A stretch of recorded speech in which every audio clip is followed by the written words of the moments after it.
جو حضرات بیان سننا چاہیں وہ مجمع سے جڑ کے بیٹھیں قریب ہو کے.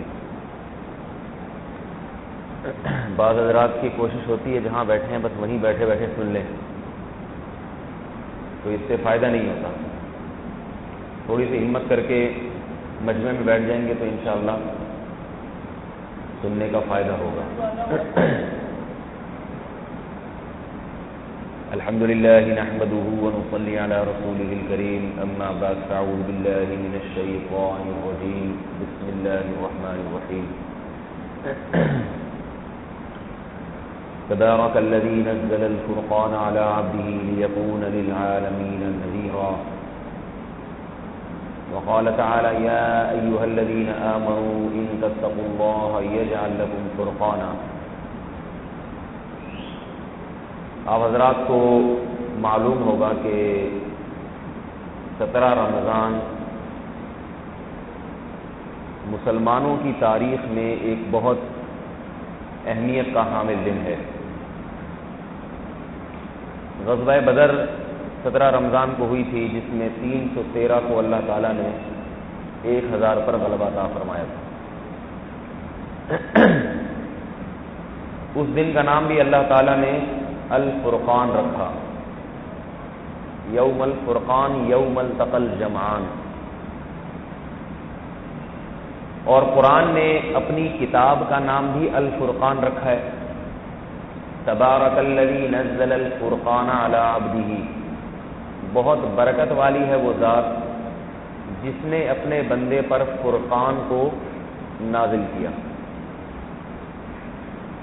آپ حضرات سے گزارش ہے کہ اگرچہ یہ وقت کافی تھکاوٹ والی حالت ہوتی ہے اس میں، اور میں اکثر اثر کے بعد بیان کرتا نہیں ہوں عام طور پہ رمضان میں، کیونکہ میں نے مشاہدہ یہ کیا ہے کہ لوگوں کے چہرے مرجھائے سے لگ رہے ہوتے ہیں. تو چند چہرے تو ماشاءاللہ تازگی نظر آ رہی ہے، مگر عام طور پر مرجھائے ہوئے. تو اس لیے گزارش ہے کہ تھوڑا سا جسم میں تحریک پیدا کریں، تھوڑی دیر کی بات کو خوب رغبت کے ساتھ اور غور و فکر کے ساتھ سنیں. اگر آپ کے چہروں میں کھلکھلاہٹ ہوگی، تازگی ہوگی، تو مجھے انشاءاللہ بیان کرنے میں آسانی ہوگی. اور اگر آپ کے چہرے بجھے سے ہوں گے تو پھر میں بھی بجھا سا بیان ہی کر سکوں گا. تھوڑی دیر کے لیے انشاءاللہ اچھی باتیں، کام کی باتیں. ویسے بھی گھر جانے کا فائدہ تو ہے نہیں ابھی، جلدی فائدہ نہیں ہے، کچھ بھی نہیں ہوگا، جیسے یہاں ہے ویسے ہی نہیں. تو یہ ایک ایڈوانٹیج ہے رمضان میں کہ اللہ تعالیٰ اپنے لیے وقت نکلوا لیتے ہیں. نہ چائے پی سکتے ہیں گھر جا کے، نہ کھانا کھا سکتے ہیں. جیسے سوکھے یہاں ہیں، گھر جا کے بھی ایسے ہی سوکھے ہی رہیں. تو اس لیے اللہ نے چند باتیں سننے کی توفیق عطا فرما دی ہے مسجد میں.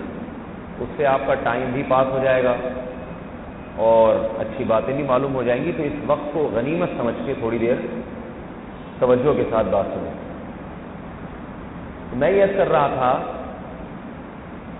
کہ اللہ تعالیٰ نے اس دن کو، آج کے دن کو فرقان کا دن قرار دیا ہے.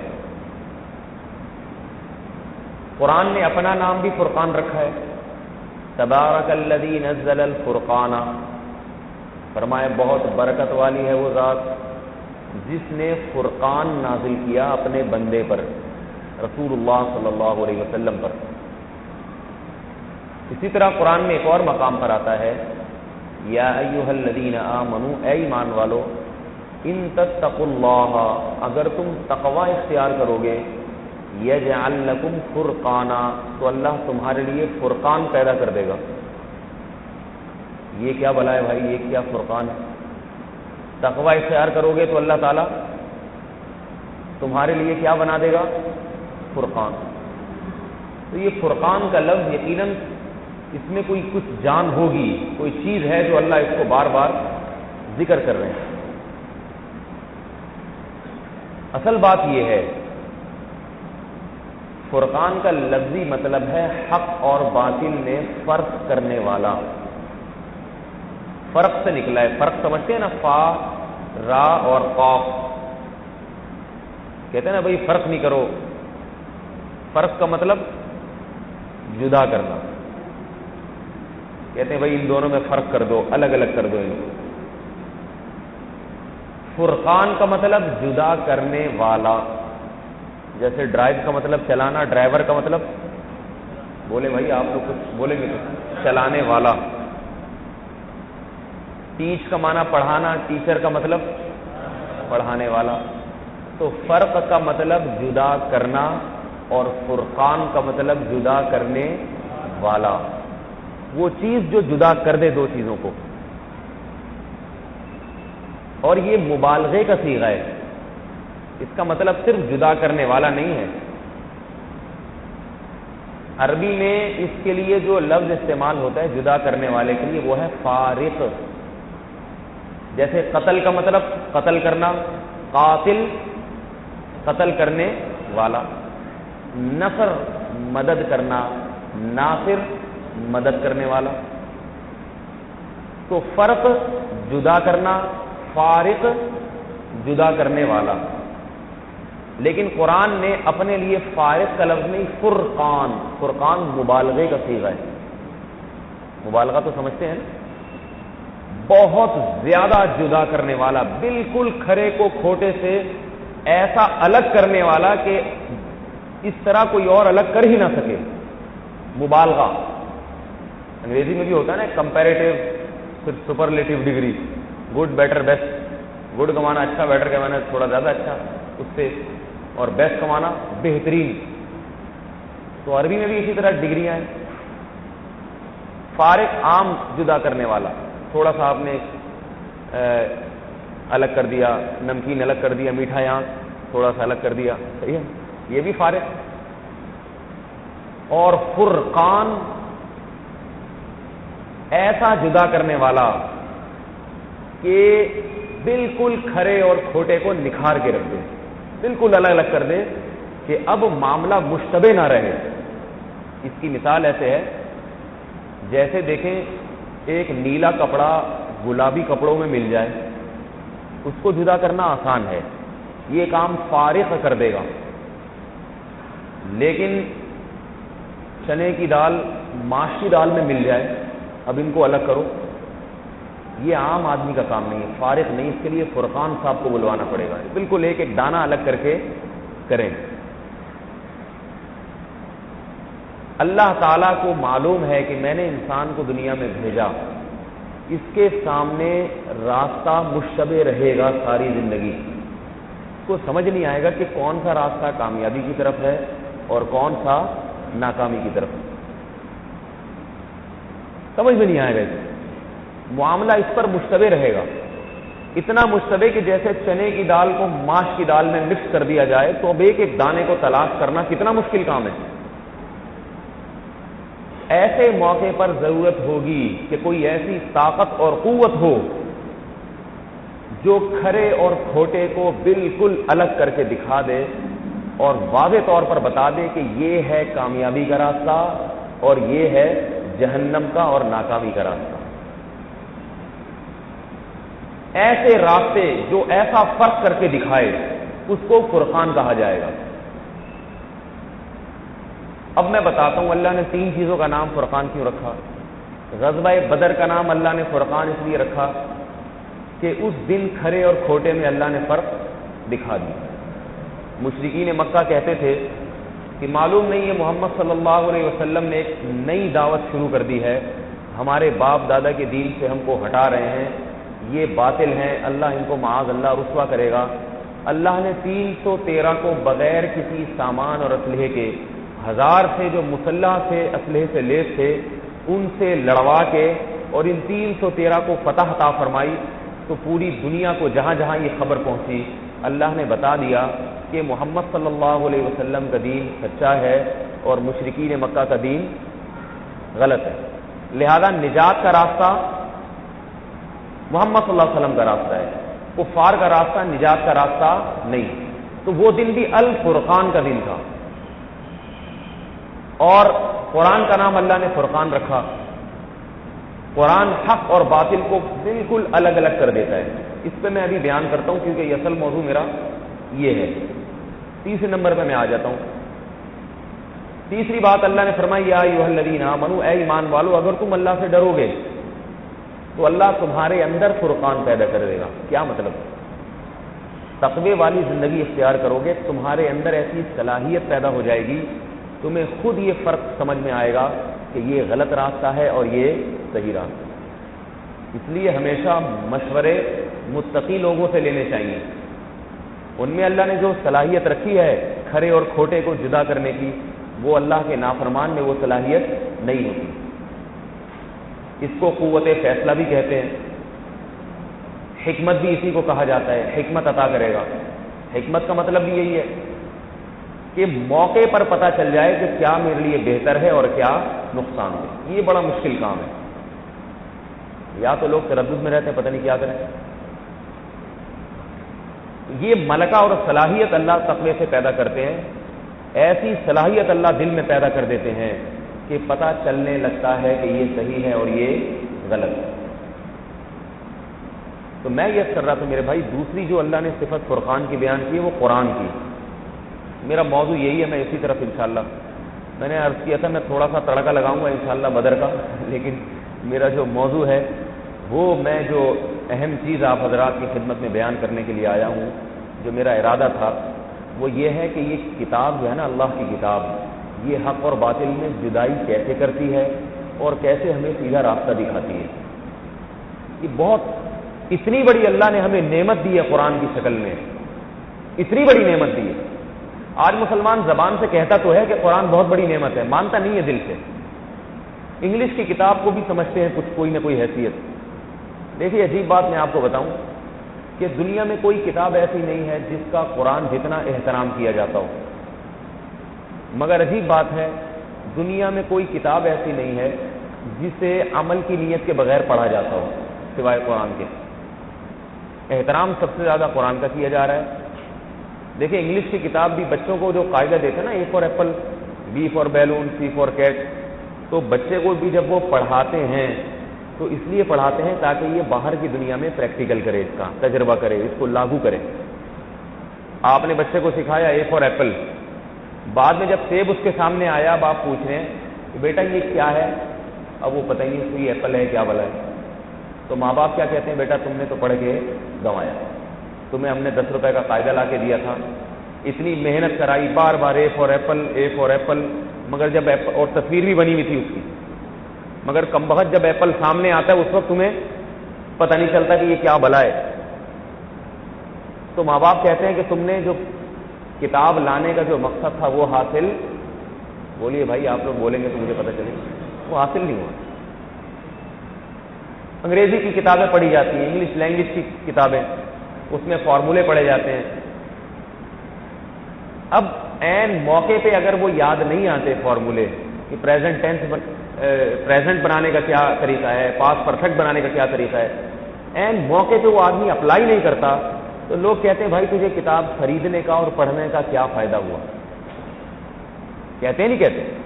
لیکن عجیب بات ہے قرآن سارا سال پڑھا بھی جاتا ہے، سنا بھی جاتا ہے، لیکن قرآن نے کامیابی کے جو فارمولے بتائے ہیں اور کامیابی کی جو مساوات بتائی ہیں، وہ جب انسان اس پر عمل نہیں کرتا تو نہ یہ کوئی یہ تانا دیتا ہے، نہ خود دل میں خیال آتا ہے کہ بھائی وہ پورا قرآن پڑھ لیا لیکن فائدہ نہیں ہے، یہ خیال ہی نہیں آتا، بالکل خیال نہیں آتا۔ فمن زحزح عن النار وادخل الجنۃ فقد فاز، قرآن نے کامیابی ناکامی کا فارمولہ بتایا، جس کو میں نے جہنم سے بچایا، جس کو جنت میں جنتی بنا دیا، وہ ہے کامیاب۔ لیکن میرے بھائی جب یہ پڑھتے بھی ہیں، یاد بھی کرتے ہیں، تراویح میں امام کے پیچھے سنتے بھی ہیں، لیکن ہم کامیاب ان کو سمجھتے ہی نہیں ہیں جو دیندار ہوں۔ ہماری نظر میں کامیاب وہ ہے جس کے میڈیکل کالج میں نمبر اچھے آ گئے، جاب اچھی مل گئی، ملٹی نیشنل کمپنی میں 50,000 سے شروع ہو رہی ہے یہ ملازمت، کامیاب ہو گیا۔ تو یہ مسئلہ کیا ہے؟ یہ قرآن کامیابی کے جو اصول بتا رہا ہے وہ سمجھ میں کیوں نہیں آ رہے؟ تو وجہ اس کی یہ ہے کہ قرآن کو اس نیت سے پڑھا ہی نہیں جاتا کہ یہ عمل کرانے کے لیے ہے یا کچھ بتانے کے لیے۔ ہمارا خیال یہ ہے کہ اللہ تعالیٰ نے آسمان سے قرآن اس لیے نازل فرمایا تاکہ اس کے پڑھ کے لوگوں کو ثواب میں اضافہ ہو جائے، اور جو مرحومین اور لواحقین دنیا سے جا چکے ہیں ان کو ثواب پہنچانے کا اور پارسل کرنے کا کوئی انتظام ہو جائے. قبر میں اور تو کوئی حساب کتاب ہوتا نہیں ہے، تو یہاں سے پڑھ پڑھ کے پہنچا دیں گے، اس لیے نازل ہوا ہے. تو قرآن نے اس کی نفی کر دی، کہا کہ نہیں، تبارک الذی نزل الفرقان، بہت برکت والی ہے وہ ذات جس نے قرآن کو الفرقان بنایا، اس لیے نازل کیا ہے تاکہ یہ انسان کو راستہ دکھا دے کہ یہ غلط راستہ ہے اور یہ سیدھا راستہ ہے. دنیا میں خدا کی قسم کوئی کتاب ایسی نہیں ہے جو انسان کو راستہ دکھانے کے لیے لکھی گئی ہو، کوئی کتاب ایسی نہیں ہے جو انسان کو مقصد حیات بتانے کے لیے آئی ہو. قرآن کے سوا دنیا میں کسی کتاب کا یہ دعویٰ ہی نہیں ہے. باقی اس میں یہ ہو یا نہ ہو یہ تو ایک الگ بات ہے. قرآن حق اور باطل کا راستہ دکھاتا ہے. کیسے دکھاتا ہے میں جلدی جلدی بات سمیٹتا ہوں. یہ موضوع تو بہت طویل ہے لیکن میں کوشش کروں گا جلدی جلدی بات سمیٹ دوں. قرآن کیسے حق اور باطل کا راستہ دکھاتا ہے؟ پہلی بات تو یہ کہ دیکھیں ہمیں سب سے زیادہ ضرورت کس چیز کی ہے. اگر ہمیں دنیا میں رہنے کے لیے صرف روٹی کی ضرورت ہے تو ہمیں قرآن پڑھنے کی بالکل ضرورت نہیں ہے، کیونکہ قرآن روٹی کمانے کے طریقے بولیے نہیں بتاتا. اس لیے انگریز قرآن نہیں پڑھتا. پہلے یہ پتا چلے نا ہمیں کن چیزوں کی ضرورت ہے. ایک آدمی کو کسی چیز کی ضرورت ہی نہیں. مثال کے طور پر ایک آدمی کے پاس گاڑی ہے نہیں اور ایک میکینک روزانہ اس کے پاس آتا ہے کہ حضرت میں آپ کی کیا رہنمائی کر سکتا ہوں، تو آپ کہیں گے بھائی میں آپ کے کسی کام کا نہیں ہوں. آپ میکینک ہیں، گاڑی کی فیلڈ سے آپ کا تعلق ہے، آپ ظاہر ہے انجن آئل تبدیل کرنا اور ٹیوننگ کرنا ان چیزوں سے، میرے پاس گاڑی نہیں. مجھے جب کہیں جانا ہوتا ہے 10 روپے بس میں دیے نکل گیا. تو آپ کے پاس وہ چیز ہی نہیں ہے. آپ کو میکینک کی اور آپ کو گاڑی کے لیے جو کتابیں لکھی گئی ہوتی ہیں ان کی بھی ضرورت نہیں، اس لیے کوئی بھی نہیں لیتا. جب گاڑی آتی ہے تو پھر میکینکوں سے اس کے اصلاحی تعلقات شروع ہوتے ہیں، مختلف میکینکوں سے. جب تک نہیں ہے محلے میں ہر آدمی چاہتا ہے ایک نہ ایک ڈاکٹر ہونا چاہیے. کیوں؟ اس لیے کہ ضرورت ہے، بیماری آئیں گی تو ڈاکٹر کی ضرورت ہے. تو میرے بھائی قرآن کی ضرورت ہمیں ہے یا نہیں ہے؟ سوال یہ پیدا ہوتا ہے. تو اگر ہمیں ہماری ضرورت کی چیزوں کی قرآن رہنمائی کر رہا ہے تو ضرورت ہے، ورنہ نہیں. روٹی ہماری ضرورت ہے یا نہیں؟ اس لیے روٹی کمانے کے جو ہزاروں طریقے ہیں سارے نہ صحیح، کوئی نہ کوئی طریقہ ہر ایک سیکھتا ہے مختلف لائنوں سے. ہمیں ضرورت ہے پانی کی، ہمیں پانی کی ضرورت ہے. اور اگر صرف ہمیں پانی کی ضرورت ہے تو ہمیں قرآن سیکھنے کی ضرورت نہیں ہے، کیونکہ قرآن نہ ہمیں پانی حاصل کرنے کے طریقے بتاتا ہے اور نہ پانی کو فلٹر کرنے کے طریقے بتاتا ہے. کیا خیال ہے؟ اگر ہمیں ضرورت صرف اور صرف رہائش کی ہے، آج ہمارا خیال یہی ہے کہ ہمیں روٹی، کپڑا، مکان، 3 چیزیں ہماری بنیادی ضرورتوں میں سے. تبھی حکومت سے مطالبے ہوتے ہیں کہ بھئی روٹی، کپڑا اور ہمیں مکان چاہیے. ہر جگہ یہ نعرہ لگ رہا ہے، یہ ہمیں چاہیے. اس کے لیے جاب کے سلسلے، مختلف سلسلے. ایک بہت بڑی چیز، چوتھی چیز جو سب سے زیادہ ضروری تھی وہ لغت میں ہی نہیں ہے، وہ ہماری ڈکشنری کی کتابوں میں ملتی نہیں. تو میرے بھائی اگر ہمیں صرف روٹی کی ضرورت ہے تو پھر ہمیں قرآن پڑھنے کی ضرورت بولیے بھائی نہیں ہے، نہ سمجھنے کی ضرورت. اگر ہمیں کپڑا چاہیے تو ٹیکسٹائل ملوں کی تو ضرورت ہے، قرآن کی ضرورت نہیں ہے، کیونکہ قرآن کپڑے حاصل کرنے اور کپاس کی پیداوار کے طریقے نہیں بتاتا. اگر ہمیں گھر چاہیے، سیمنٹ بجری چاہیے، تو میرے بھائی ہمیں اس کے لیے بالکل قرآن پڑھنے کی ضرورت نہیں ہے، کیونکہ پورا قرآن پڑھ کے آدمی کو یہ بھی نہیں پتہ چلتا کہ آج کل احسان آباد میں پلاٹ سستے ہو گئے ہیں سرجانی ٹاؤن. بالکل پتہ نہیں چلتا، پلاٹوں کا پتہ نہیں چلتا. سریا کہاں سے سستا ملے گا یہ قرآن پڑھ کے پتہ نہیں چلتا. بجری کہاں اچھی ہے اور کہاں سستی ہے یہ پتہ نہیں چلتا. کون سا ٹھیکیدار سستے میں اچھا گھر بنا دے گا. الحمد سے لے کے والناس تک پورے قرآن میں اس کا کہیں ذکر بولیے بھائی نہیں ہے، اس کا ذکر. اگر ہمیں جاب کی ضرورت ہے، اچھی ملازمت، صرف یہی ضرورت ہے تو بھی ہمیں قرآن پڑھنے کی ضرورت نہیں. الحمد سے لے کے والناس تک پورے قرآن میں کہیں نہیں لکھا ہوا کہ تمہیں اچھی ملازمت کہاں ملے گی. تو پھر یہ قرآن نازل کیوں ہوا ہے بھائی؟ یقیناً یا خدا نہ خواستہ نقل کفر، کفر نباشت اس کا کوئی مقصد ہی نہیں ہوگا، بس ویسے ہی اللہ نے ایک نازل کر دیا، پڑھو اور مردوں کو ثواب پہنچاؤ، یا کسی ایسی ضرورت کے لیے نازل ہوا ہوگا جس ضرورت کو ہم ضرورت نہیں سمجھ رہے، اس کو ہم نے سائڈ پہ لگا دیا کہ یہ فراغت کے وقت کے لیے۔ وہ ضرورت کیا ہے؟ وہ ضرورت یہ ہے کہ ہمیں یہ پتہ چل جائے کہ ہم جس سمت میں جا رہے ہیں، صبح شام ہماری جو روٹین ہے، یہ روٹین ہمیں ناکام بنا رہی ہے یا کامیاب بنا رہی ہے۔ دیکھیے، انسان کو سب سے پہلے اس بات کی ضرورت ہے، میں ایک سوال کرتا ہوں کہ عام طور پہ دنیا میں اس پہ بڑی ریسرچ ہو رہی ہے مختلف شعبوں پہ نا، آپ کو معلوم ہے ہر نئی نئی باتیں آتی ہیں اس پہ، امریکہ کے سائنسدان، جاپان کے سائنسدان، فرانس کے سائنسدانوں کی نئی نئی تحقیقات سامنے آتی ہیں۔ میرا ایک سوال ہے کہ یہ اس پہ تحقیق کیوں نہیں کرتے کہ اس کائنات کو بنانے والا کوئی ہے یا نہیں ہے؟ اس پہ کوئی نہیں ریسرچ ہوتی؟ کیوں نہیں ہوتی؟ اس کی وجہ قرآن بیان کرتا ہے۔ اس لیے کہ جب انسان کو اس سوال کا جواب مل جائے نا کہ اس کائنات کو بنانے والا کوئی ہے یا نہیں، تو اگلا سوال یہ ہوگا کہ جس نے بنایا اس نے کیوں بنایا پھر اس کو؟ اتنی بڑی کائنات اور اتنے انسانوں کو بنا کے ایسے ہی چھوڑ دیا اور ایسے ہی مزے کرو، شرابیں پیو، زنا کرو، لڑکیوں سے موبائل پہ گپے مارو، ڈرامے دیکھو، فلمیں دیکھو اور مر کے قبر میں گل سڑ کے ختم ہو جاؤ، بس ایسے ہی بنا دیا۔ کیونکہ جب خدا کو ماننا پڑے گا تو اگلا سوال یہ ہوگا کہ اس خدا نے بنایا کیوں؟ دنیا میں کوئی احمق سے احمق انسان چھوٹی سی مشین بلا مقصد نہیں بناتا، تو خالق نے اس پوری کائنات کو اور اتنے ذہین ترین انسان کو کیوں بنا دیا؟ اس نے اس کیوں کے سوال سے بچنے کے لیے ضروری ہے کہ شروع سے ہی بحث ہی نہ چھیڑو کہ اس کائنات کو بنایا کس نے، چھیڑو ہی نہیں اس بحث کو، نہ بجے بانس، نہ رہے گا بانس، نہ بجے گی بانسری۔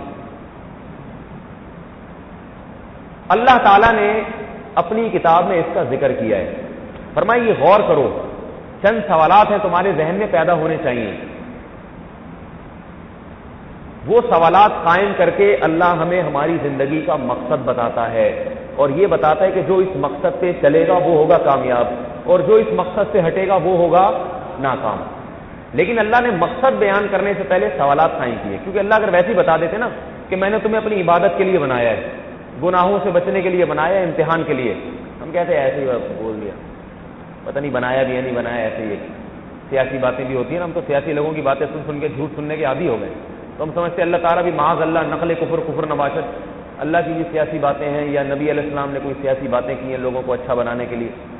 تو اللہ نے قرآن میں دعویٰ کرنے سے پہلے چند سوالات قائم کیے ہیں۔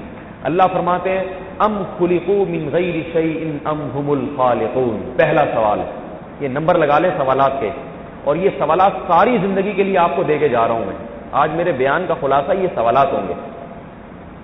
پہلا سوال قرآن کا یہ ہے کہ کیا تم خود سے بنے ہو، خود بخود پیدا ہو گئے، یا تم نے خود اپنے آپ کو بنا لیا ہے؟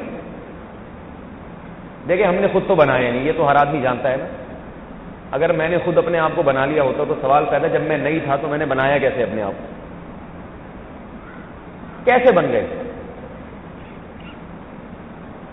خود نہیں بنائے، پھر خود بخود بنے ہو۔ جو دہریے ہے نا، دہریے کیمسٹ، وہ کہتے ہیں یہ کائنات خود بخود بغیر کسی کریٹر کے یہ خود بخود بنی ہے اور خود بخود ہی چلتی چلی جا رہی ہے۔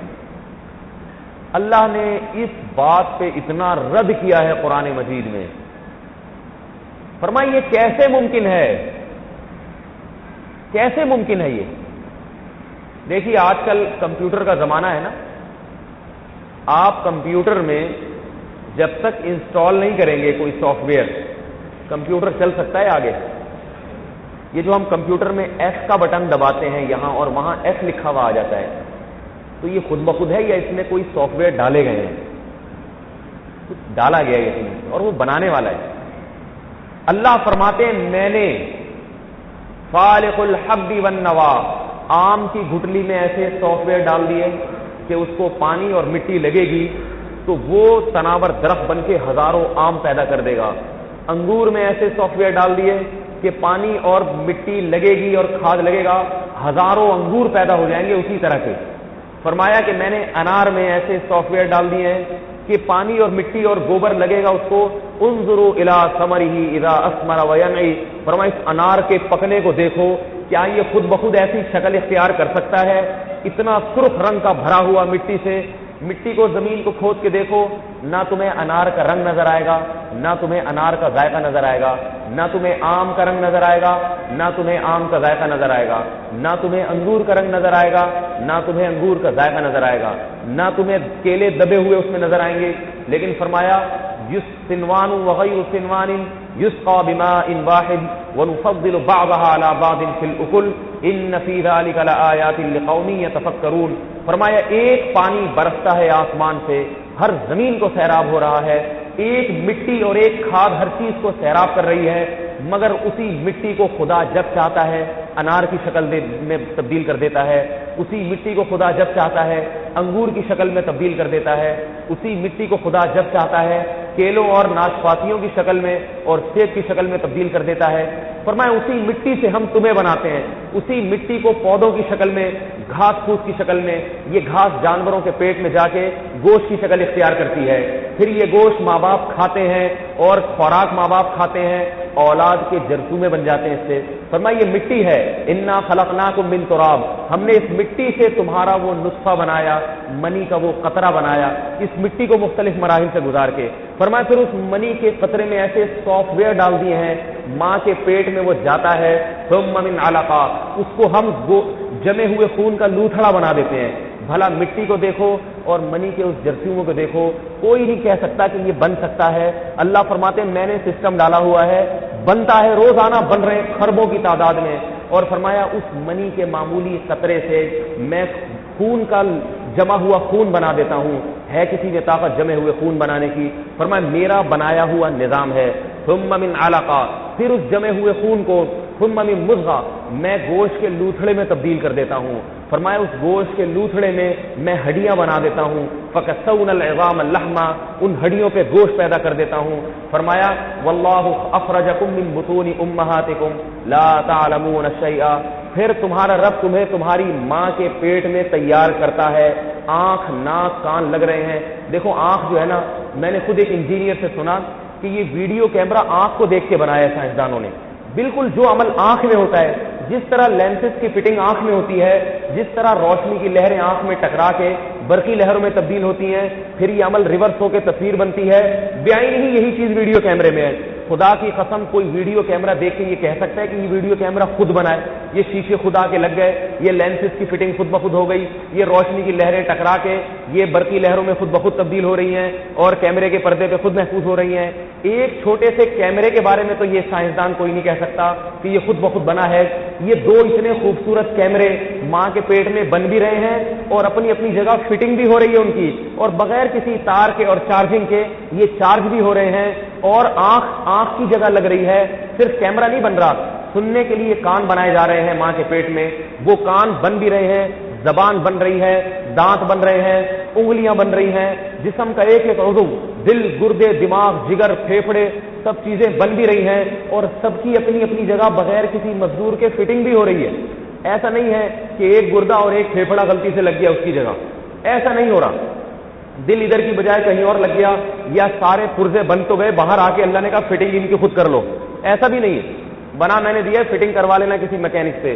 سب چیزیں بنتی چلی جا رہی ہیں، اپنی اپنی جگہ جڑتی چلی جا رہی ہیں۔ فرمایا خرجکم من بطون امہاتکم، تمہارے ماں کے پیٹ سے اللہ تمہیں نکالتا ہے، اور فرمایا لا تعلمون شیئا، تمہیں کچھ خبر نہیں ہوتی کون بنا رہا تھا، کس نے بنایا، کیسے مٹی سے میرے اجزاء کو پودوں میں جمع کیا گیا، پودوں سے گوشت کی شکل میں، گوشت سے ماں کے بطن میں اور باپ کے جسم میں لایا گیا، پھر کیسے ملایا گیا ان کو، اور کیسے پھر نطفتن فی قرار، فرمایا ثم جعلناہ نطفتن فی قرار مکین، ایک ٹھکانہ اللہ نے اس کو ماں کے بطن میں دیا، اور پھر کس طرح ثم السبیل یسرا، راستے کو آسان کر کے مجھے باہر لایا گیا۔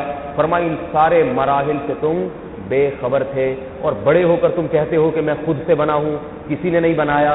تو کتنی بے عقلی کی بات ہے یہ، اس سے زیادہ بے عقلی کی بات دنیا میں کوئی نہیں ہو سکتی کہ کوئی یہ کہے کہ یہ سب خود بخود ڈیزائن ہوا ہے، اس کا ڈیزائنر کوئی نہیں ہے، ایسا نہیں ہو سکتا میرے بھائی۔ بتاؤ 3-4 اینٹیں اگر ترتیب سے رکھی ہوں اوپر نیچے تو یہ خود بخود یہ کام ہو سکتا ہے کیا؟ کہیے بھائی آپ لوگ بھی تو کچھ جواب. کوئی کہیے ہوا چلی تھی ایک اینٹ دوسری اینٹ کے اوپر تیسری اس کے اوپر ایک دم ترتیب سے. کیا گا بھائی اگر ہوا چلی بھی تھی اول تو اینٹوں کو اٹھا کے ایک دوسرے پہ رکھنا, پھر ترتیب سے کام مرتب کے بغیر نہیں ہوتا. کوئی ڈیزائن ڈیزائنر کے بغیر نہیں بنتا. آڑے ترچھے ڈیزائن بن جائیں گے, اچھا ڈیزائن ڈیزائنر کے بغیر ہماری آنکھوں کے جو لینس ہے ذرا سے آگے پیچھے ہو جائیں تو ہماری نظر کمزور ہو جاتی ہے. بہت ہی پیچیدہ سیٹنگ ہے اس کی. دماغ کو اللہ نے اتنا حساس بنایا ہے, ذرا سا خون دماغ میں کہیں جم جائے, معمولی سا برین ہیمریج ہو جاتا ہے, لقوے میں چلا جاتا ہے آدمی. ایسی حساس رگیں بنا کے فٹنگ کر دی اس کی اللہ نے. میرے بھائی یہ کسی ڈیزائنر کے بغیر, بولو بھائی, میرا خیال ہے شاید روزہ لگنا شروع ہو گیا آپ لوگ. کوئی غلط بات تو نہیں کر رہا میں, کوئی فرقہ وارانہ والے. آج تو قرآن سے بھی فرقہ واریت پھیلائی جاتی ہے.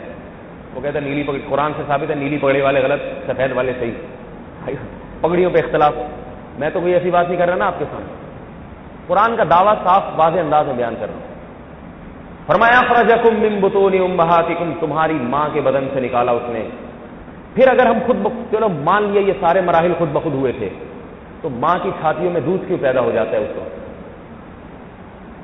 جب تک بچہ پیٹ میں نہیں ہوتا ماں روٹی کھاتی ہے, خون بنتا ہے اور نجاست بنتی ہے, اور کچھ نہیں بنتا. خدا اس مٹی کو روٹی بناتا ہے اور روٹی سے ماں کا خون بنائے گا اور ماں کے لیے گوشت بنائے گا اور چربی بنائے گا اور نجاست. بیت الخلا میں سب گند بلا نکل جاتا ہے, یہ چیزیں بنتی ہیں. تو لوگ کہتے ہیں بھائی اللہ مٹی سے روٹی تو بنا سکتا ہے, اللہ مٹی سے خون تو بنا سکتا ہے, اللہ مٹی سے گوشت تو بنا سکتا ہے. لیکن فرمایا جیسے ہی بچے کی ولادت ہوتی ہے, اب جب ماں روٹی کھائے گی تو ایک چوتھی چیز اور بھی بنے گی, وہ ہے دودھ. وہ دودھ بھی بنے گا. کیوں بنے گا؟ اس لیے کہ بچے کو جس کو خدا نے بنایا ہے دودھ کی. تو میرے بھائی یہ سارا ایک سیٹ اپ ہے, نیٹ ورک ہے. یہ اتفاقی حادثے, یہ خود بخود سے نہیں ہو رہی ساری کہانیاں. وہ ڈارون کا جو نظریہ تھا نا, جو خود بخود والا, اس کو دنیا نے اٹھا کے پٹک دیا ہے, پھینک دیا اس کو. وہ ڈارون کہتا ہے نا خود بخود ہوتے ہوتے یہاں تک پہنچے ہیں. کوئی نہیں کہہ سکتا کہ یہ خود بخود. زیبرے کے بارے میں ڈارون نے نظریہ پیش کیا کہ یہ خود بخود. لوگوں نے پوچھا یہ جو اس کی اتنی دھاریاں بنی ہیں خود بخود کیسے بن گئی؟ تو اس نے کہا اصل میں یہ دھوپ میں بیٹھتا تھا چھاؤں اور درخت کے نیچے, تو اس پہ روشنی پڑتی تھی, کہیں روشنی پڑ رہی تھی کہیں سایہ, تو جہاں روشنی پڑتی تھی وہ جگہ کالی ہو گئی اور جہاں روشنی نہیں پڑتی تھی وہ جگہ سفید رہ گئی. کسی نے پوچھا بھائی اتنی ترتیب سے بیٹھتا تھا؟ ایسی ترتیب, اور کالی ہونے کے بجائے وہ جگہ گلابی ہو گئی. ایسا خوبصورت, تو ہم بھی اسی طرح بیٹھیں گے دھوپ میں بھائی. تو میرے بھائی وہ نظریہ فرسودہ نظریہ ہے, دلیل نہیں ہے اس پہ. مور کو ایک دفعہ ڈارون نے دیکھا. مور کو, ڈارون کا نام تو سنا ہوگا نا آپ نے, ماشاءاللہ پڑھے لکھے لوگ ہیں. مور کو ایک دفعہ اس نے دیکھا, وہ خدا کا منکر تھا وہ سائنسدان. مور کو دیکھا پر پھیلا کے, تو اس کے جب رنگوں میں اس نے خوبصورتی دیکھی تو حیران ہو گیا کہ یہ خوبصورتی خود بخود کیسے پیدا ہو گئی. مور ناچتا ہے, کوئی اور پرندہ نہیں ناچتا. اللہ نے اس کو رنگ بھی دی اور بتایا کہ تو فخر کر اپنے پروں پر. مور کو کیا پتا بھائی. تو اللہ رب العزت نے فرمایا ہم نے پیدا کیا اور ماں کی چھاتیوں میں دودھ پیدا کر دی. اور عجیب بات یہ ہے کہ لا تعلمون شیئا, بچے کو کسی چیز کی خبر نہیں ہوتی, لیکن اسے یہ پتا ہوتا ہے کہ مجھے خوراک کہاں ملے گی اور وہ میں اپنے پیٹ میں کیسے اتاروں گا. یہ خود بخود سیکھا ہوا تھا, یہ کسی نے سکھایا ہے؟ پیدا ہوتے ہی ماں کی چھاتی تلاش کرتا ہے بچہ سب سے پہلے, اور چھاتی کو منہ لگاتے ہی چوسنا شروع کر دیتا ہے. عجیب بات ہے کہ اگر بچے کو 2-3 دن تک ماں کا دودھ نہ ملے تو بچہ پھر چوسنے کا طریقہ بھول جاتا ہے, پھر اس کو چمچ سے فیڈ کرانی پڑتی ہے. اس لیے کہ وہ جو طریقہ سیکھ کر آیا تھا نا، پھر وہ ماں کی چھاتی منہ میں لیتا ہے مگر چوستا نہیں، اسے کیا پتا، پیدا ہوتے ہی دودھ پلاتی ہیں عورتیں تاکہ وہ صلاحیت اس میں برقرار رہے۔ تو میرے بھائی یہ کام خود بخود بولو بھائی نہیں ہوتا، ایسی حماقت کے یہ ویسے ہی ہوتا چلا جا رہا ہے، نہیں ہوتا ایسے۔ فالق الحب والنوا، فرمائے گھٹلی کے سینے کو پھاڑتا ہے۔ دیکھیں مٹی میں خاصیت ہے ہر چیز کو فنا کرنے کی، ختم کرتی ہے۔ کتنے بڑے پروفیسر صاحب وہ مٹی میں ڈالیں تھوڑے دن میں، قبر کھود کے دیکھیں غائب، صحیح۔ کرنل صاحب، بریگیڈیئر صاحب، میجر صاحب، بڑے بڑے پہلوان، یہ باڈی بلڈر تھے، یہ عالمی مقابلہ جیتے تھے، جب دنیا سے تشریف لے گئے مٹی میں ڈالو غائب۔ لوہے اور فولاد کو مٹی میں ڈال دیں وہ بھی مٹی کھا جاتی۔ مٹی کا کام ہے چیزوں کو فنا کرنا، لیکن اللہ نے اسی مٹی کو زندگی کا سبب بنا دیا۔ ایک ایک چیز سے اللہ کئی کئی کام لیتا ہے۔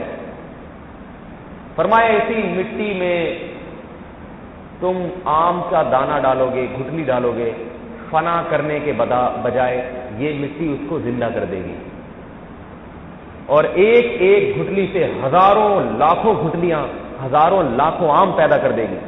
ایک ایک انار کی شاخ سے ہزاروں آم پیدا کرے گی، ہزاروں انار پیدا ہوں گے۔ ایک ایک انگور سے جو ہے ہزاروں ہزاروں انگور پیدا ہوں گے۔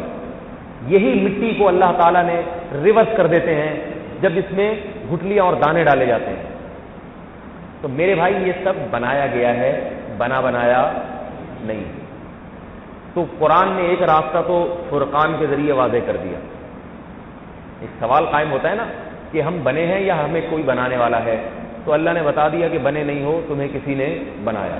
قرآن کا دعویٰ کیا تھا؟ حق اور باطل کو بالکل واضح۔ تو اس معاملے میں قرآن نے حق کو واضح کیا یا نہیں کیا؟ ایک دلیل دی کہ پورا قرآن ان دلائل سے بھرا ہوا ہے، بالکل دودھ کا دودھ پانی کا پانی کر دیا کہ بنانے والا کوئی ہے، خود بخود نہیں بنے گا۔ ایسے دلائل دیے، ایسے دلائل دیے۔ دوسرا سوال قرآن یہ کرتا ہے کہ جس نے بنایا ہے اس نے بغیر کسی مقصد کے بنایا یا کسی مقصد سے بنایا؟ کیا خیال ہے بھائی؟ معقول سوال ہے یا نہیں؟ پریشان تو نہیں، بور تو نہیں ہو رہے آپ لوگ؟ اگر بور ہو رہے ہیں تو بتا دیں، میں بیان ختم کر دیتا ہوں۔ دوسرا سوال کیا ہے؟ ویسے ہی بنا دیا، وہ ویسے جن کا خیال ہے ویسے ہی بنایا تو ان کا مطلب یہ کہ اللہ نے بنایا۔ ڈرامے دیکھو، فلمیں دیکھو، بازاروں میں گھومو، شراب پیو، معاذ اللہ زنا کرو، عبادت کرنے کی ضرورت نہیں ہے، بس بنایا ہے، کھاؤ پیو موج مستی کرو، اس کے بعد مر کے ختم، فنش، فنا، دوبارہ کوئی زندگی نہیں ہے، کوئی حساب و کتاب بولیے بھائی نہیں، وہ ایسے ہی بنایا۔ اللہ تعالیٰ فرماتے ہیں کہ کوئی معمولی سی عقل رکھنے والا بلا وجہ بغیر کسی حکمت اور مصلحت کے کام نہیں کرتا۔ اس کی میں ایک مثال دیتا ہوں۔ دیکھیں بچہ گھروندے بناتا ہے، ریت میں ہاتھ داخل کرے گا، گھر بنائے گا تفریح کے لیے، اس کے بعد اس کو خود ہی توڑ دے گا۔ کیوں ایسا کام کرتا ہے بچہ؟ اس لیے کہ بچہ ہے، بچے کا مطلب ہی بے عقل۔ لیکن اگر بڑا ہو گیا اور جناب بجری منگوائی، سیمنٹ منگوایا، مزدور بلائے، انجینئر بلائے، نقشہ پاس کروایا، اتنے باتھ روم یہاں ہوں گے، کچن ادھر ہوگا، ڈبل منزلہ بنے گا، 4 کمرے وہاں، 5 کمرے ادھر، ایک لانچ، پوری عمارت تعمیر کر دی اس نے، اور عمارت میں ایسا بنایا کہ رہائش کے لیے جتنی ضرورتیں ہونی چاہیے ساری ضرورتیں بھی پوری کر دی۔ اب جب بنگلہ بن کے تیار ہو گیا، آپ نے پوچھا ہاں بھائی حضرت خیریت، آپ نے کیوں بنایا؟ کہہ رہے ویسے ہی ٹائم پاس کرنے کے لیے۔ آپ کہہ رہے بھائی آپ نے ماشاءاللہ ایسی شاندار عمارت بنا دی، کوئی مقصد؟ کہہ رہے کوئی مقصد نہیں ہے، بس ویسے ہی میں ٹائم پاس کرنے کے لیے، مجھے کچھ مل نہیں رہا تھا، میں نے کہا چلو شغل ہو جائے گا تھوڑا، اب میں اگلے کل بلڈوزر لا کے اس سے چلوا رہا ہوں، توڑ دوں گا میں۔ میرے بھائی سمجھ میں آئے گی یہ بات؟ آپ کو سمجھ میں نہیں آ رہا؟ آپ کیا کہیں گے بھائی؟ آپ کہیں گے اس آدمی سے کہ آپ نے جو بات کہی ہے وہ سمجھ میں آ نہیں رہی، یا تو میں خواب دیکھ رہا ہوں یا آپ خواب دیکھ رہے ہیں، سمجھ میں نہیں آیا۔ اگر ایسی کھیل تفریح کے لیے بنانا تھا تو ایسی مٹی میں کوئی گھروندہ بنا کے توڑ دیتے، یہ مٹی کا چکنی مٹی کے گھر بنا کے توڑ دیتے۔ اول تو آپ اتنے بڑی عمر کے آدمی ہیں، آپ کو مٹی کے گھر بھی کیوں بنائے آپ؟ لیکن ایسی شاندار عمارت آپ نے تیار کر دی ٹائم پاس کرنے کے لیے، تفریح کے لیے۔ تفریح کے لیے اور کوئی آپ کو ذرائع نہیں، مجھے بلاتے میں آ جاتا، کھیل کود لیتے، حیدرآباد سیلاب زدگان کی کچھ مدد کر لیتے وہاں جا کے۔ ٹائم پاس کرنے کے بہت سارے ذرائع تھے، اتنی خوبصورت عمارت بنا دی ٹائم پاس کرنے کے لیے۔ تو میرے بھائی انگریز کا یہ خیال ہے کہ اللہ نے یہ، بعض انگریز تو کہتے ہیں بنانے والا کوئی ہے نہیں، وہ خود بخود ہی ہو رہا ہے سارا، یہ خود بخود ہی چل رہا ہے سسٹم، اور بات کہتے ہیں کہ نہیں بنایا تو ہے مگر بس اللہ نے ایسے ہی ٹائم پاس کرنے کے لیے بنا دی ہے۔ تو اللہ فرماتے ہیں لو اردنا ان نتخذ لہوا لاتخذناہ من لدنا، اللہ فرماتے ہیں اگر ہم نے کھیل تماشا کرنا ہوتا تو اول تو ہماری حکمت اور مصلحت سے بعید ہے کہ اللہ کی ذات ٹائم پاس اور کھیل تماشے کرے، فرمایا بالفرض اگر یہ محال کام اللہ کرتا تو ہمارے پاس ٹائم پاس کرنے کے بہت سارے ذرائع ہیں، اتنی بڑی کائنات، اتنی مزین کائنات کی ضرورت ہمیں نہیں تھی۔ نہیں آئی سمجھ بات میرا خیال، بہت یہ اہم ترین باتیں ہیں، یہ سمجھ رہے ہیں نا، یہ بہت اہم سوال ہے قرآن کا بھائی، معمولی بات نہیں ہے یہ۔ آج کا آدمی سمجھتا ہے کہ مجھے اللہ نے روٹی کھانے کے لیے پیدا کیا ہے، بیوی بچے پالنے کے لیے پیدا کیا ہے۔ میرے بھائی اس لیے اللہ نے بنایا نہیں ہے۔ اللہ فرماتے ہم نے بیکار نہیں بنایا تمہیں، کوئی مقصد ہے، مقصد۔ ذالک ظن الذین کفروا، یہ کافروں کا خیال ہے کہ اللہ نے کھانے پینے اور موج مستی کے لیے پیدا کیا۔ فویل للذین کفروا من النار، اور فرمائے جو کافر خدا کے بارے میں یہ خیال کرتا ہے کہ اس نے اس کائنات کو بغیر کسی مقصد کے بنایا، بس کھاؤ پیو موج میلہ کرو، فرمائے ایسے کافروں کے لیے ہم نے جہنم کی آگ تیار کر کے رکھی ہے۔ یہ اللہ کو اپنے حق میں بہت بڑا تانا لگتا ہے کہ ایسی بات اللہ کے سامنے کوئی کہہ دے۔ میرے بھائی بغیر مقصد کے اللہ نے نہیں بنائے۔ اس کائنات کا مقصد کیا ہے؟ آسمان کیوں بنائے، چاند سورج کیوں بنائے؟ اس کا جواب اللہ نے قرآن میں دے دیا ہے۔ اگر سورج سے کوئی پوچھے تجھے اللہ نے کیوں بنایا، سورج کے پاس جواب آسان ہے۔ چاند سے کوئی پوچھے تجھے کیوں بنایا، جواب آسان ہے۔ جانوروں سے کوئی پوچھے کیوں بنایا تو جانوروں کے پاس بھی جواب آسان ہے۔ وہ جواب کیا ہے؟ اللہ نے قرآن میں فرمایا وَسَخَّرَ لَكُم مَّا فِي السَّمَاوَاتِ وَمَا فِي الْأَرْضِ جَمِيعًا مِّنْهُ، فرمایا جو کچھ آسمانوں میں ہے، جو کچھ زمینوں میں ہے، زندہ ہو یا مردہ ہو، جاندار ہو یا بے جان ہو، جو کچھ ہے سب کا سب انسان کے لیے۔ کس کے لیے بھائی؟ انسان۔ تو ان چیزوں کا مقصد تو واضح ہو گیا، سب کا سب کس کے لیے؟ تبھی سب انسان کے لیے مسخر ہے۔ انسان اپنی تفریح کے لیے کائنات کی جس چیز کو چاہے غلام بنا لے، کوئی نہ گورنمنٹ کی طرف سے پابندی نہ اللہ کی طرف سے پابندی۔ ہم اپنی زبان کے چٹخارے کے لیے جانوروں کو ذبح کر دیتے ہیں، نہیں کر دیتے؟ آج تک کسی جانور نے احتجاج کیا؟ دیکھو گورنمنٹ ہمارے آٹا مہنگا کرتی ہے، ہم ہڑتال کرتے ہیں، حالانکہ دوسری چیزیں ہمیں مل رہی ہیں، لیکن ہم جوان بکرے روزانہ لاکھوں کی تعداد میں ذبح کر کے کھا جاتے ہیں۔ آج تک بکروں نے ہڑتال کی، احتجاج کیا؟ یہ کیا مذاق ہے بھائی؟ ہمیں زندہ رہنے کا حق ہی نہیں ہے۔ بھینس ساری زندگی دودھ پلاتی ہے، دیکھو ماں کے بارے میں لوگ کہتے ہیں کہ اس نے تجھے دودھ پلایا، اس کا ادب کر، کہتے نہیں کہتے؟ تو بھینس بھی تو یہی کام کرتی ہے، اس کا کوئی ادب کرتا ہے؟ ماں تو تانا دیتی ہے میں دودھ نہیں بخشوں گی۔ بھینس کتنی خدمت کرتی ہے، کتنی خدمت کرتی ہے، کتنی خدمت کرتی، ساری زندگی دودھ پلا پلا کے ادھموئی ہو جاتی ہے۔ جس دن دودھ دینا بند کیا اس دن ذبح کر کے سہراب گوٹ میں اس کے تکے بنا کے کھا جاتے ہیں۔ سہراب گوٹ کو اس لیے کہہ رہا ہوں وہاں بھینس کے تکے بکتے ہیں، وہ کہتے تو بکرے کے لیکن بھینس کے آپ کبھی جا کے دیکھیں، میں نے خود وہاں بھینسیں ذبح ہوتے ہوئے بہت دیکھی ہیں۔ تو کتنی خدمت کرتی ہے، لیکن جیسے ہی بڑھاپے کی دہلیز سے قدم رکھا تو ہونا تو چاہیے بھائی اس کو لاؤ گھر میں بٹھا کے اس کی خدمت کرو۔ اس نے اتنی زندگی دودھ پلایا، اور دودھ بھی معمولی نہیں، روزانہ 5-5 10-10 کلو پلایا ہے، ٹھیک ہے، بچے بھی دیے ہیں اور بھی بھینسیں بھی پیدا کی ہیں، لیکن جس دن خدمت بند کی، بجائے اس کے کہ گھر لا کے اس سے دعائیں کرواتے، اس سے تعویذ لکھواتے، سر پہ ہاتھ پھیرواتے تو اسے دن کاٹ کے سہراب گود میں سکے بنا کے پی لیا. یہ حال. اور کھال بھی نہیں چھوڑتے, وہ بھی کسی کو بیچتے ہیں. آج تک کسی مفتی نے فتویٰ دیا یہ حرام ہے, ناجائز ہے, ناانصافی. کوئی حقوق کی تنظیم اٹھی دنیا میں, یا بھینسوں نے احتجاج کیا, یا اللہ نے کہا کہ یہ ظلم ہے؟ کوئی ظلم نہیں ہے, بالکل جائز ہے. کیوں جائز ہے؟ اس لیے کہ اللہ نے بھینس کو بنایا ہی ہمارے لیے. وہ ہے اس کام میں. دودھ نہیں دے گی تو پہلے ذبح کر دو اس کو پیدا اس لیے کیا خدا نے ہماری خدمت کے لیے. سمندر میں مچھلیوں کو ہمارے لیے بنایا گیا, لاکھوں ٹنوں من. دیکھو دھوکہ دینا حرام اور ناجائز ہے. کیا خیال ہے؟ آپ کسی کو دھوکہ دے کے اپنے گھر بلا کے زہر کھلا دیں, بدترین بد اخلاقی سمجھی جاتی ہے. کہا تھا مہمان بول کے بلائے اور زہر کھلا دیا. لیکن یہی دھوکہ روزانہ مچھلیوں کو دیا جاتا ہے. مچھلی کو کانٹے میں جھینگا لگا کے پھینکا جاتا ہے. مچھلی سمجھتی ہے انسان مجھ پہ بڑا مہربان ہو گیا, لگتا ہے کہ رمضان کی زکوٰۃ نکال رہا ہے, لگتا ہے کہ صدقات و خیرات پر بیان سن کے آیا ہے, مچھلی مجھ پر احسان کر رہا ہے اللہ کی رضا کے لیے.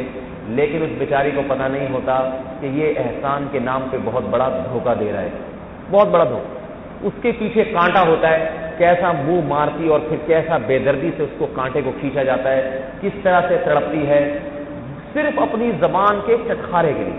بعض دفعہ ڈاکٹر نے مچھلی کا مشورہ نہیں بھی دیا ہوتا, پھر بھی مچھلی نکال کے کھا رہا ہوتا ہے, پھر بھی کھا رہا ہوتا. بتاؤ کسی مفتی نے فتویٰ دیا کہ یہ حرام ہے؟ دھوکہ دینا تو حرام ہے یا نہیں؟ لیکن انسانوں کو دھوکہ دینا حرام ہے, جانور کو دھوکہ دینا حرام نہیں ہے. جانور کو نہیں دھوکہ دینا حرام, جانور کو دھوکہ دینا ثواب ہے. دھوکہ دے دے کے مچھلیوں کو پکڑو. کیوں؟ مچھلی کو احتجاج کا حق نہیں ہے. اس لیے کہ اللہ کہتا ہے میں نے مچھلی تجھے بنایا ہی انسان. ایک مثال دے کے آگے چلتا ہوں. شیر جنگل کا بادشاہ ہے, کیا خیال ہے؟ بادشاہ پہ اگر کوئی ٹکٹ لگا دے دیکھنے کے لیے, بادشاہ کی اس سے بڑی توہین دنیا میں کوئی ہوگی؟ بتاؤ بھائی. آپ کے گھر کوئی معزز مہمان آئے, بڑے اچھے ہیں, آپ نے کیا کیا؟ ان کو کمرے میں بٹھا کے کنڈی لگائی اور ٹکٹ لگا دیا 10-10 روپے. وہ کہے گا بھائی میں کیا آدمیوں میں کیا ہوں بھائی؟ یہی کہے گا نہیں کہے گا؟ ایک عام آدمی پہ ٹکٹ لگا دینا اس کو زیارت کے لیے, وہ اس سے بڑی توہین نہیں. شیر کو جا کے لوگ جنگلوں میں پکڑتے ہیں دھوکے دے کے, گوشت ڈال لیں گے, آئے گا بے ہوش ہو جائے گا کھا کے, بیچارہ لے گئے چڑیا گھر میں. وہ جنگل میں اس کی دھاڑ سے دوسرے شیر ڈرا کرتے تھے, دھاڑ سے جانور دور بھاگ جایا کرتے تھے. اب پنجرے میں بند کر کے ٹکٹ لگا دیے. شیر بیچارہ حسرت اور افسوس کے ساتھ اندر بیٹھا ہوا ہے کہ کیا مذاق ہے, کیا تماشا ہے. بچے بھی آ رہے ہیں اور کوئی کیا پھینک رہا ہے, کوئی کیا پھینک رہا ہے. لاکھوں روپے کما رہے ہیں شیر کو زیارت کرا کر. وہ بیچارہ اسی پنجرے میں گل چڑھ کے مر جاتا ہے, ختم ہو جاتا ہے. جائز ہے ناجائز ہے؟ بالکل جائز. یہی اگر صدر اپنے صدر کے ساتھ ایسا کریں گے تو شاید ناجائز ہے. لیکن جانور کے جنگل کے بادشاہ کے ساتھ ٹکٹ بھی لگ رہے ہیں انسان کی تفریح کے لیے, بس تفریح کے لیے. میں جنگل میں جا کے نہیں میں شیر دے سکتا, مجھے یہاں لا کے دو, میں 10 روپے دے کے دیکھوں گا یہاں چڑیا گھر. انسان کی تفریح کے لیے. کیوں؟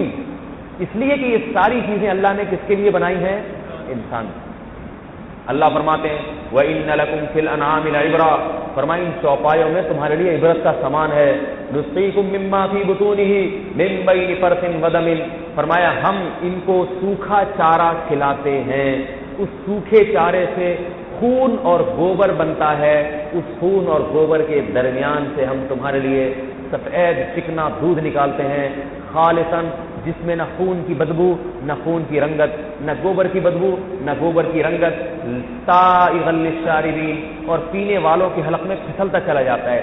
گھاس اٹھا کے دیکھو جو اللہ نے اس جانور کو کھلائی ہے, اسے کسی لیبارٹری میں لے جاؤ, کسی سائنسدان سے بولو اس میں تیل کا ایک قطرہ نکال کے دکھا دے, جاپان کے سارے سائنسدانوں کی مشینیں فیل ہو جائیں گی رگڑ رگڑ کے, بولیں گے بھائی اس میں چکنائی کے علاوہ سب کچھ ہے. چکنائی نہیں ہے, نہ اس میں ملائی ہے, نہ اس میں گھی ہے, لہذا جو کولیسٹرول کے مریض ہیں اسے گھاس کھلاؤ, اس میں چکنائی نہیں ہوتی. اللہ فرماتے ہیں اگر میں جانور کی خوراک بادام اور پستے رکھ دیتا تو تمہیں دودھ بڑا مہنگا پڑتا. فرمایا ایسی خوراک جانور کی بنائی ہے جسے تم خس و خاشاک کی طرح پھینک دیتے ہو, وہ جانور وہ گند بلا کھائے گا, لیکن اس سے ایسے ہیرے جواہرات نکالوں گا میں.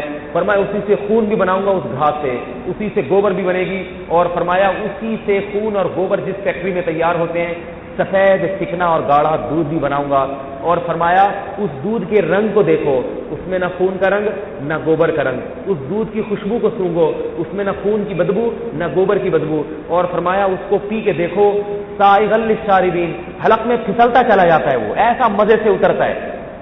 ایک بزرگ فرما رہے تھے میں جب یہ آیت تلاوت کرتا ہوں ایسا لگتا ہے ایک گلاس دودھ تو پی لیا میں نے، اتنا مزہ آتا ہے، آیت پڑھنے میں اتنا مزہ آتا ہے۔ فرماتے میرے بھائی یہ دودھ ایسے آتا ہے ہمارے پاس،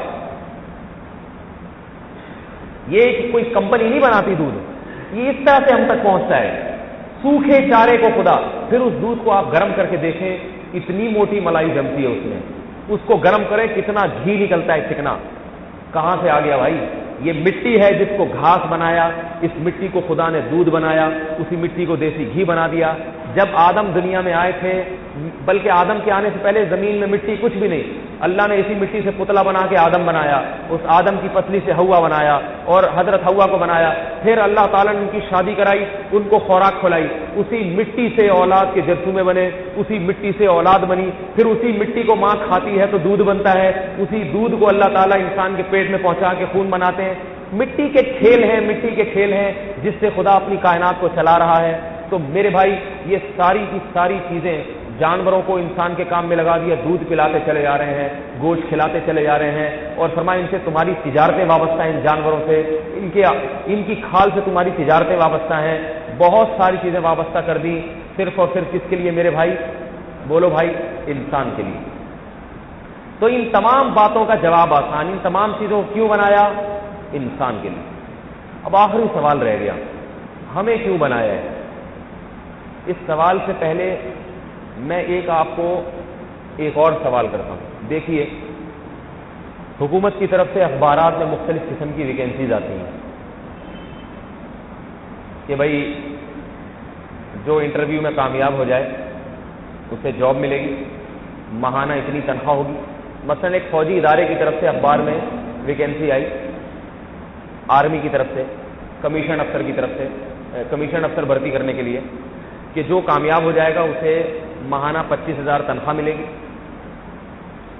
اور جناب فوجی فاؤنڈیشن میں اس کا علاج مفت ہوگا، یہ بھی گورنمنٹ اس کو سہولت دے رہی ہے۔ ریٹائر ہو جائے گا تو اتنے لاکھ روپے ملیں گے تاکہ بڑھاپے میں کام آ سکے۔ شادی کرے گا تو مکان کا کرایہ دیا جائے گا، وردی میلی ہو جائے گی تو دھونے کے پیسے دیے جائیں گے، ایک بیڈ مین دیا جائے گا گھر کی خدمت کے لیے۔ آپ پہنچ گئے، آپ نے کہا تو حکومت بڑی مہربان ہو گئی ہے، ہم اور آپ پہنچ گئے انٹرویو دینے کے لیے، کیا کیا ملے گا پہلے یہ بتاؤ؟ اس نے کہا یہ ملے گا، یہ بھی ملے گا۔ آپ کا یار عام شہریوں کو تو ان میں سے کچھ بھی نہیں ملتا، میرا علاج بھی مفت، واہ 25-30 ہزار روپے تنخواہ، واہ بھائی واہ۔ ریٹائرمنٹ کے بعد ملیر میں ایک بنگلہ ملے گا، سبحان اللہ، آپ خوشی سے پھولے نہیں سما رہے، اتنی پروٹوکول مجھے دیے جا رہے ہیں۔ اس کے بعد آپ نے کہا اچھا ٹھیک ہے میں اگلے مہینے سے پیسے لینے آ رہا ہوں، یہ سہولت ہے۔ تو انٹرویو لینے والا کہے گا بھائی تم یہ بھی تو پوچھو کہ تم نے کیا کرنا ہے، تمہارے ذمہ بھی تو کوئی کام لگایا جائے گا۔ آپ نے کہا اچھا، میں سمجھا گورنمنٹ مجھ پہ ویسے ہی بڑی مہربان ہو گئی۔ تو انٹرویو لینے والا کہے گا بھائی گورنمنٹ کسی پہ بلا وجہ مہربان نہیں ہوتی، یہ سارے گورنمنٹ کی رعایا یہ پوری جتنے پاکستانی ہیں سارے برابر ہیں گورنمنٹ کے لیے، آپ کو جو گورنمنٹ اتنی سہولتیں دے رہی ہے تو کچھ کام لے گی آپ سے، ورنہ یہ بیچارے لیاری ندی والے اور یہ لی مارکیٹ والے یہ سوتیلے ہیں کیا؟ ان کو پلاٹ کیوں نہیں ملتا؟ آپ سے کوئی الگ سے کام لیا جائے گا تبھی آپ کو اتنی سہولتیں دی جا رہی ہیں کہ آپ کا سارا خرچہ موت تک گورنمنٹ اٹھائے گی، آپ کا بھی، آپ کے بیوی بچوں کا بھی، علاج بھی آپ کا بھی مفت ہوگا۔ تو آپ کہیں بھائی کیا کام لے گی؟ کہا بات یہ ہے کہ آپ کو چونکہ سہولتیں بہت دی جا رہی ہیں لہذا آپ کا کام بھی سب سے زیادہ ٹف ہے۔ کیا کام ہے بھائی میرا؟ آپ کا کام یہ ہے کہ جب انڈیا اور پاکستان کی جنگ ہوگی تو یہ شہری آرام سے گھر میں بیٹھیں گے، آپ کو اپنی جان ہتھیلی پر رکھ کر میدان میں بولو بھائی کودنا پڑے گا۔ نہیں آئی سمجھ؟ فوج کو جو زیادہ سہولتیں دی جاتی ہیں اس لیے دی جاتی ہیں نا کہ لڑنے والے وہ ہیں، آج کل تو الگ بات ہے کس سے لڑ رہے ہیں لیکن بہرحال فوج بنائی تو اس لیے جاتی ہے کہ اسلام دشمنوں سے لڑے گی، ملک کی حفاظت کرے گی۔ میرے بھائی دنیا کی کوئی گورنمنٹ ایسی نہیں ہے جو ایسی سہولتیں دیتی چلی جا رہی ہے اور کام نہ لے. تو یہ اللہ کی گورنمنٹ ایسی ہے کہ اللہ کی اتنی مخلوق، یہ جانور بھی اللہ کی مخلوق، سمندر کی مخلوق بھی اللہ کی ہے، ان کو تو اللہ روزانہ کباب پراٹھے بنا کے ہمارے پیٹ میں لے جا رہا ہے. اور ہم جب اللہ سے پوچھیں اللہ تو نے سورج کیوں بنایا، اللہ کہا ہے تیرے لیے. ہم کہے ماشاء اللہ یہ تو بڑی اچھی بات ہے. چاند کیوں بنایا، ہمارے لیے. فرمایا یہ زمین کیوں بنائی، تمہارے لیے.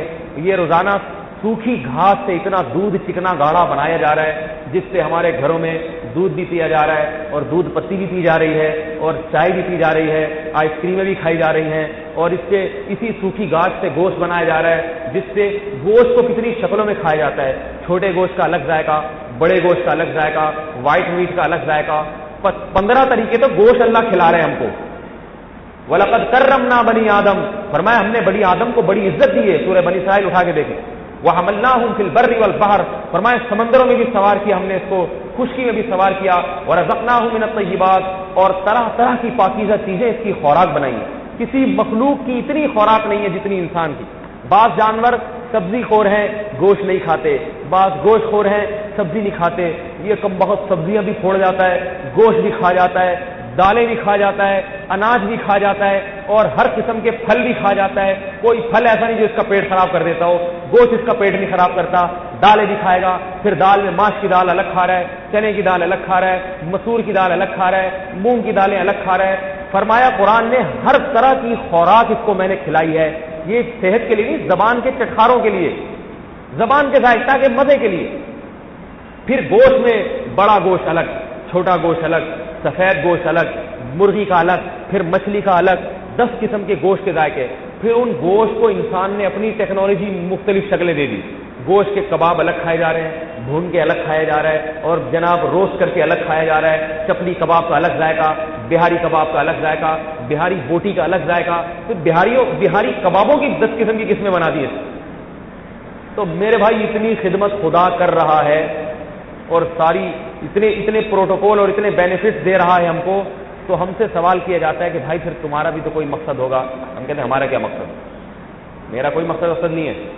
میرا کام ہے صبح ملازمت پہ جاؤں، شام کو واپس آؤں، پیسے کماؤ پیسے. ہمارا یہی خیال ہے یا نہیں؟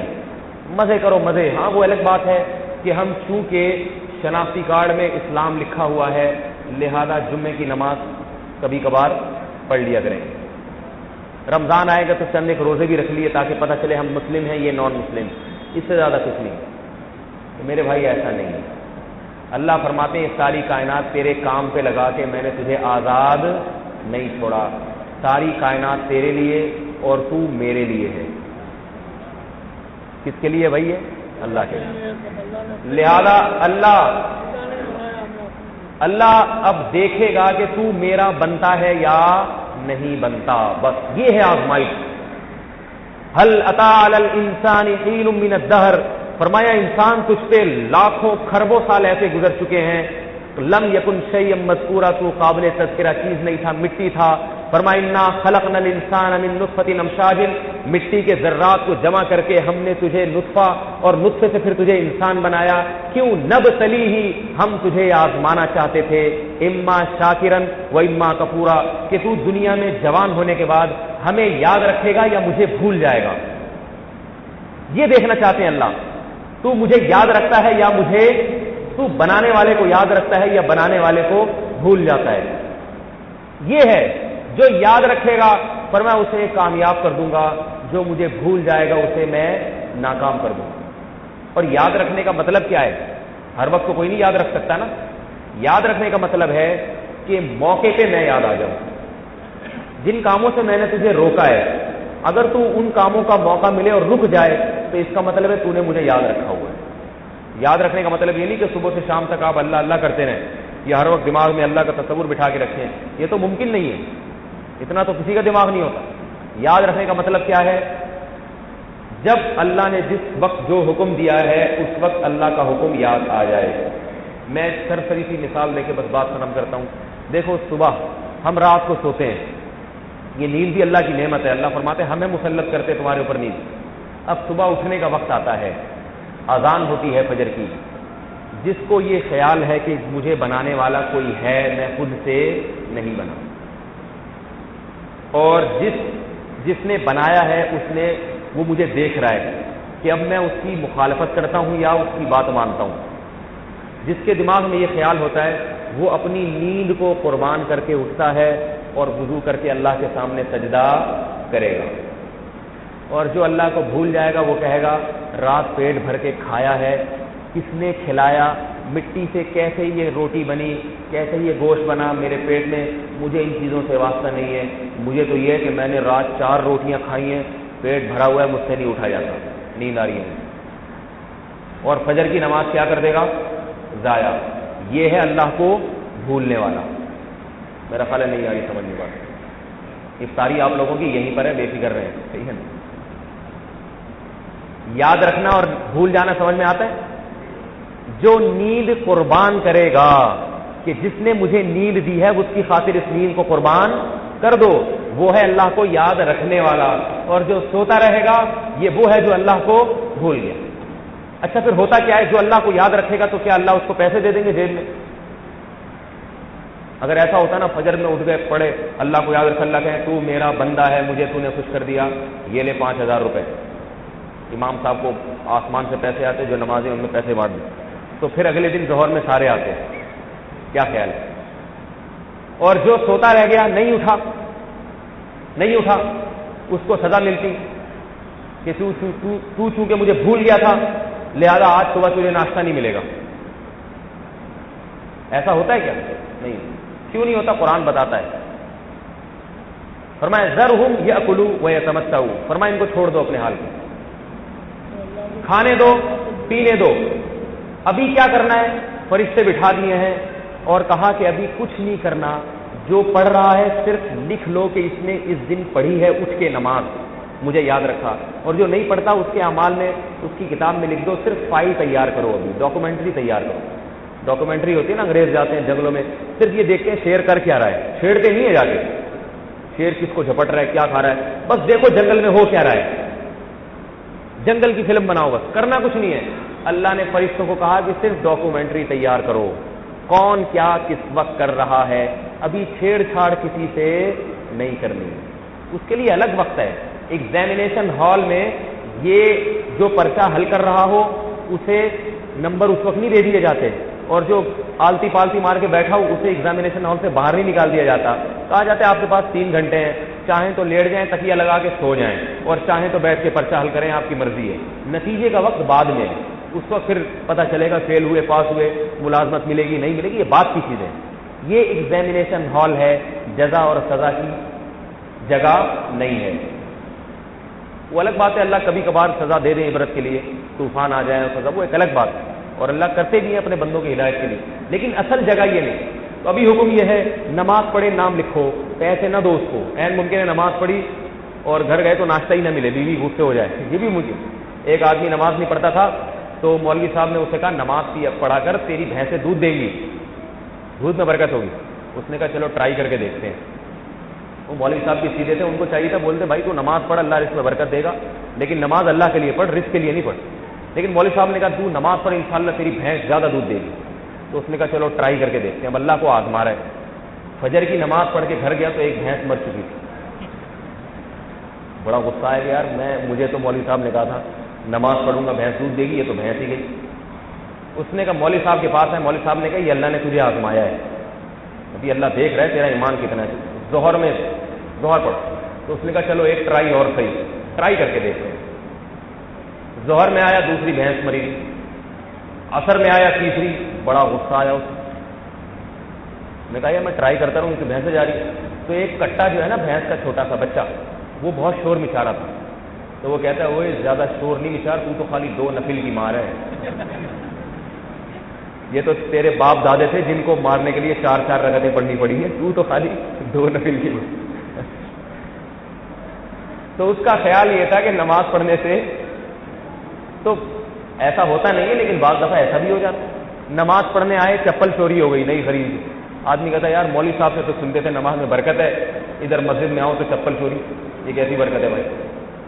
تو اصل بات یہ کہ یہ جزا اور سزا کی جگہ نہیں. کلن, سورہ بنی اسرائیل, کلن نمد ہؤلاء وہؤلاء, اللہ فرماتے ہیں میں نافرمان کو بھی دوں گا, فرما بردار کو بھی دوں گا. روٹی دونوں کو ملے گی,